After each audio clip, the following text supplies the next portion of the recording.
मेरा नाम राजेंद्र प्रसाद शाह है। मैं अररिया जिला के कुरसाकाटा गांव का रहने वाला हूं और मैं धर्म से अगर पूछिए तो मैं न हिंदू हूं न मुसलमान हूं। मैं आनंद मार्गी हूं। मैं भागवत धर्म को मानता हूं। इसलिए आजन मेरे मन में एक शंका है, जहां गीता कहती है धर्मस्य स्थापनार्थाय संभवामि जुगे जुगे, और मुसलमानों से सुनता हूं कि मोहम्मद इज द लास्ट पैगंबर। मेरा शक है कि परमात्मा अल्लाह की सृष्टि इनफिनाइट वेब्स में चल रहे हैं, तो इनफिनाइट समस्याएं आगे आएंगी। तो हुआ मोहम्मद द लास्ट पैगंबर। अगर ये सही है तो गीता का यह, कृष्ण का यह घोषणा संभवामि जुगे जुगे क्या गलत है? भाई साहब ने एक अच्छा सवाल पूछा है। उन्होंने हवाले था भगवत गीता का, जिसमें कृष्ण कहते हैं, उन्होंने कहा, संस्कृत में तर्जुमा नहीं किया। श्री कृष्ण कहते हैं कि जब भी इस धरती पे जुल्म होगा तो उस वक्त भगवान एक पैगंबर को भेजेंगे और हर दौर में एक पैगंबर आएगा। संभवान युग योगे, हर युग में आएगा। तो भाई का सवाल है, क्या कृष्ण गलत है? आप मुसलमान क्यों कहते हैं कि मोहम्मद सल्लल्लाहु अलैहि वसल्लम आखिरी पैगंबर है? भाई साहब, सबसे पहले हम कहते हैं मोहम्मद सल्लल्लाहु अलैहि वसल्लम आखिरी पैगंबर है क्योंकि यह कहा गया कुरान मजीद में सूरह आज़ाब में, सूरा नंबर 33 आयत नंबर 40 में कहा गया, मा काना मुहम्मदुन अबा अहदिम मिन रिजालिकुम वलाकिन रसूलुल्लाह व खातिमुन नबीय्यीन व काना अल्लाहु बिकुल्लि शैइन अलीमा। कि मोहम्मद सल्लल्लाहु अलैहि वसल्लम आप लोगों में से किसी के वालिद नहीं हैं, लेकिन खातिमुन नबीय्यीन है, आखिरी नबी है। क्योंकि कुरान मजीद में कहा गया है कि मोहम्मद सल्लल्लाहु अलैहि वसल्लम आखिरी नबी है, हम इस पे यकीन रखते हैं। जहां तक कि आपने कहा श्री कृष्ण, मैं श्री कृष्ण की बात को मानता हूं कि जब भी इस धरती पे गलत काम होंगे उस वक्त खुदा एक पैगंबर को भेजते हैं और हर दौर में एक पैगंबर भेजेंगे। बिल्कुल गलत नहीं है, आपको समझने में गलती हुई। क्योंकि जब आप पढ़ेंगे भगवत गीता, भगवत गीता को कहा गया है कि ये वेद का निचोड़ है, it is the nectar of the Ved, Ved का निचोड़ है। और जब आगे आप पढ़ेंगे, लिखा हुआ कल्कि पुराना में, कल्कि पुराना में लिखा है, कल्कि पुराना चैप्टर नंबर 2 श्लोक नंबर 5, 7, 11, 15 में लिखा है कि एक कल्कि अवतार आएंगे जो कल युग में आएंगे और कल युग आखिरी युग होगा, और ये कल्कि अवतार लोगों को सही रास्ता दिखाएंगे। और ये कल्कि अवतार के वालिद का नाम है विष्णु यास, मतलब भगवान का नौकर। अरबी में अब्दुल्ला, जो नाम थे मोहम्मद सल्लल्लाहु अलैहि वसल्लम के वालिद का। उनके वालिदा का नाम होगा सुमति, सुमति मतलब अमन, शांति। अरबी में होगा आमिना, जो नाम था मोहम्मद सल्लल्लाहु अलैहि वसल्लम के वालिदा का नाम। वो पैदा होंगे अमन के शहर में जो है मक्का। वो पैदा होंगे ऐसे खानदान में जो उस शहर के चीफ होंगे। हम जानते हैं मोहम्मद सल्लल्लाहु अलैहि वसल्लम कुरैश खानदान में पैदा हुए। उनके 4 करीब दोस्त होंगे। हम जानते हो 4 खुलफा राशिदीन है, हजरत अबू बकर, हजरत उमर, हजरत उस्मान, हजरत अली रज़ियल्लाहु अन्हु। अल्लाह सुब्हानहू व तआला की रहमत सब पे हो। उनको सबसे पहली वही मिलेंगी एक गार में, एक केव में। हम जानते हैं मोहम्मद सल्लल्लाहु अलैहि वसल्लम को सबसे पहले वही मिली गारे हिला में। उनको रात के वक्त सबसे पहले वही आएंगी। वो he will migrate northwards and come back. और मोहम्मद सल्लल्लाहु अलैहि वसल्लम मदीना में हिजरत की और फिर से वापस मक्का लौटे। ये सारी निशानियां जो लिखी है कल के अवतार के बारे में, वो हूबहू उतरती है मोहम्मद सल्लल्लाहु अलैहि वसल्लम पे। हर युग में एक अवतार आएगा, आखिरी युग होगा कल युग।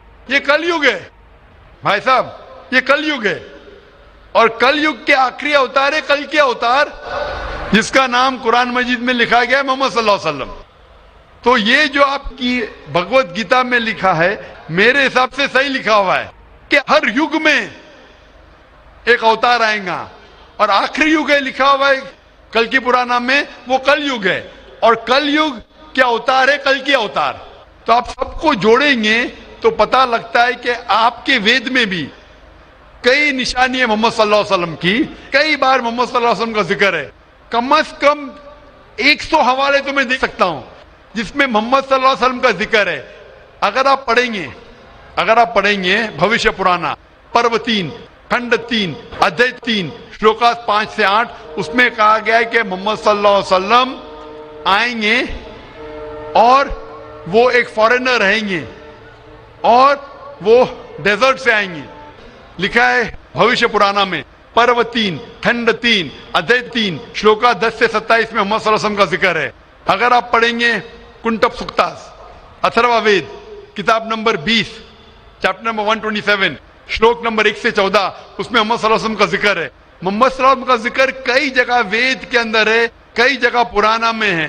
तो अगर आप भगवत गीता को लेते हैं, पुराना को लेते हैं, कल की पुराना को लेते हैं और एक मानते हैं, तो सारे ये श्लोका कह रहे हैं कि आखिरी पैगंबर आने वाले मोहम्मद सल्लल्लाहु अलैहि वसल्लम है और हमें मोहम्मद सल्लल्लाहु अलैहि वसल्लम मानना चाहिए। भाई साहब जी भगवत गीता मानते हैं आप? देखिए, मैं मानता किसी को नहीं हूँ। मैं तर्क के बौद्धिक स्तर पर जो मेरा लॉजिक एक्सेप्ट करता है उसी को मैं मानता हूँ। लेकिन आपने भगवत गीता का हवाला दिए क्या? नहीं, मानने का मतलब वो आंख बंद कर मानना, मैं आंख खोल कर मानता हूँ। तो आंख खोल के आप मानते क्या नहीं भगवत गीता को? बिल्कुल मानता हूँ। जो तो मानने भगवत गीता में लिखा है जो आने वाले आखिरी अवतार जो पुराना कल की पुराना में लिखा हुआ है, कल के अवतार, उसमें मानते हैं आप? देखिए, पुराण की बात नहीं कर सकूंगा क्योंकि कुरान की बात नहीं, पुराना कल की पुराना पुराण में मैं कर रहा हूँ क्योंकि पुराण हाँ। पुराण के बारे में पुराणकार का जो कहना है कि अष्टादश व्यासस वचनम दुए पापाय पर पीड़नम पुण्याय पर हितनम। इसी तरह का है कि 18 पुराण का उद्देश्य है कि दूसरे को कष्ट देना पाप है और दूसरे का भलाई करना पुण्य है। मैंने कब बोला कि दूसरे को कष्ट दो और दूसरे के भलाई मत करो? मैं कह रहा हूँ इस आधार पर मैं कुरान में लिखे लगा दूसरे को कष्ट दो, कुरान में भी लिखे दूसरे को कष्ट मत दो, कुरान में भी लिखे दूसरे की मदद करो।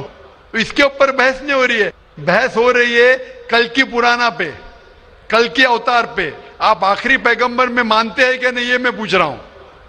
मुझे कल की पुराण का अध्ययन नहीं है, कल की पुराण का अध्ययन नहीं है डॉक्टर साहब, मुझे कल की पुराण का अध्ययन नहीं है। तो आप अगर बुद्धि के ऊपर आप मानते हैं तो मेरी ये आपसे इल्तिजा रहेंगी कि कल की पुराना पढ़ो और ये जांच पड़ताल करो कि कल के अवतार कौन है और कल के अवतार की तहकीक करो।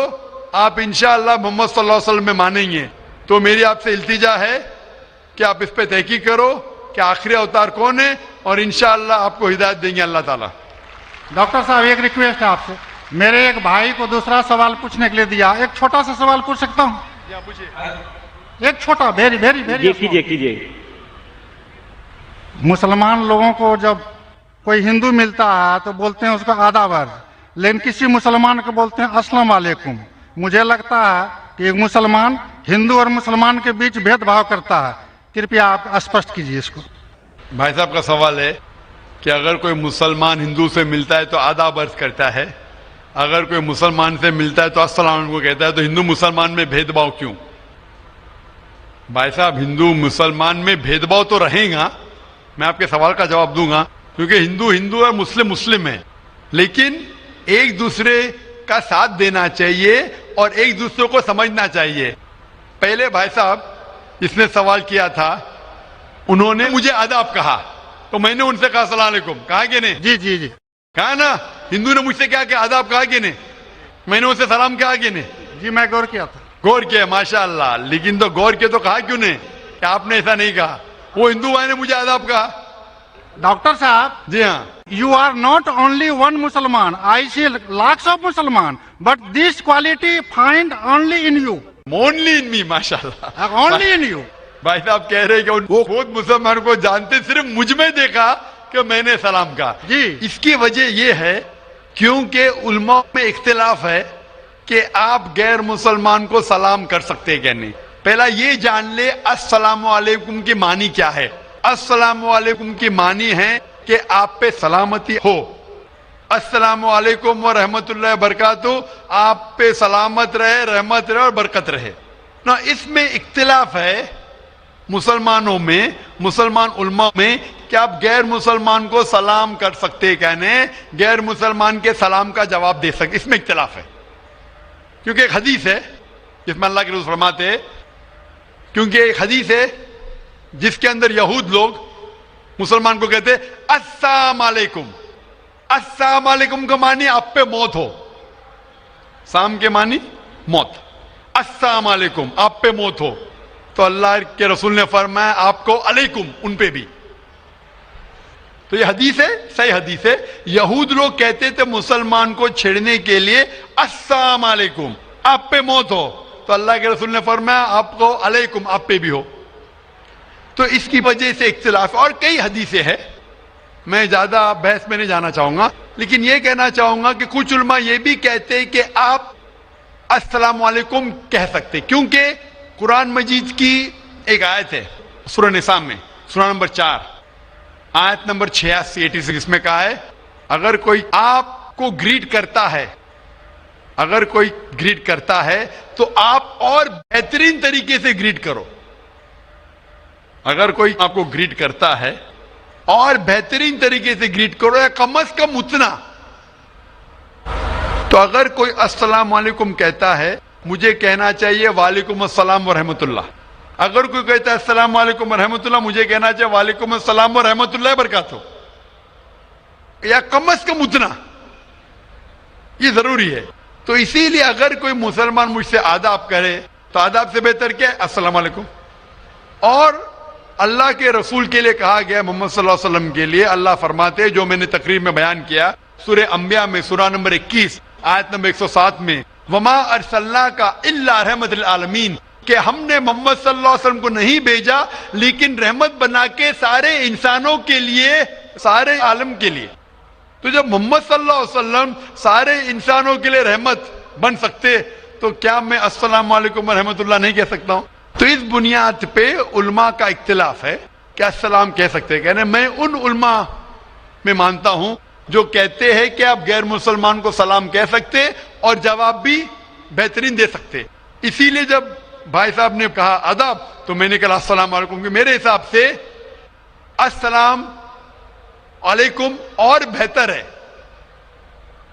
आदाब से बेहतर है अस्सलाम वालेकुम, कि आप पे सलामती हो, रहमत हो और बरकत हो। तो भाई साहब मेरे नजदीक गैर मुसलमान के लिए सलामती चाहना अच्छी चीज है, और इसीलिए मैं आपके लिए सलामत चाहता हूं भाई साहब। भाई साहब ये lot of thanks to you sir. मैं सलामत चाहता हूं, और लेकिन सिर्फ मुंह से नहीं, मैं चाहता हूं अमल से आप सलामती पाओ। इसीलिए मैं कहता हूं कि तहकीक करो कल के अवतार के बारे में, आखिरी पैगंबर के बारे में, मोहम्मद सल्लल्लाहु अलैहि वसल्लम के बारे में, तो आपको सलामती इस दुनिया में रहेंगे और आखिरत में भी इंशाअल्लाह।